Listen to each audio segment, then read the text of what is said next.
Hi friends, welcome to my channel.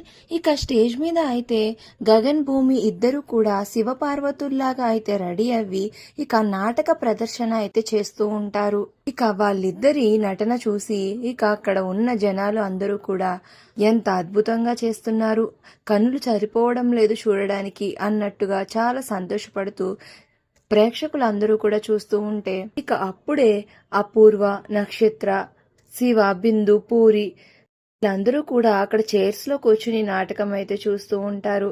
ఇక అప్పుడే అపూర్వ అయితే శివకి సైగ చేస్తుంది. ఇక అలా సైగ చేసిన వెంటనే ఇక శివ అక్కడి నుంచి వెళ్తాడు. ఇక వెనకాలే బిందు, అపూర్వ, నక్షత్ర వీళ్ళు నలుగురు కూడా సైలెంట్ గా వెళ్ళిపోతారు అక్కడ నుంచి. కానీ పూరి మాత్రం అది ఏమి పట్టించుకోకుండా నాటక ప్రదర్శన అయితే చేస్తూ ఉంటుంది.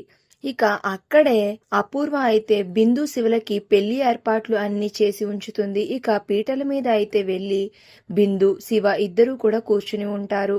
ఇక మరో పక్కన నాటకం అయితే రసవత్తరంగా జరుగుతూ ఉంటుంది.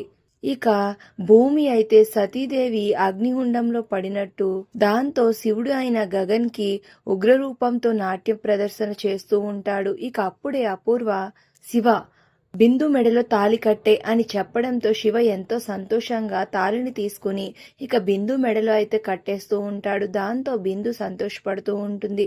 మరో పక్కన సతీదేవి అగ్నిలో ఆహుతి అవుతున్నందుకు గగన్ అయితే ప్రళయతాండవం చేస్తూ ఉంటాడు ఉగ్రరూపంలో. ఇప్పుడు అపూర్వ తన ప్లాన్ ప్రకారంగా శివ, బిందువులకైతే పెళ్లి జరిపిస్తూ ఉంటుంది. మరి ఇప్పుడు నెక్స్ట్ ఏం జరగనుంది, కథ ఎటువైపు మలుపు తిరగనుంది అనేది నెక్స్ట్ రివ్యూలో తెలుసుకుందాం. వీడియో నచ్చితే ప్లీజ్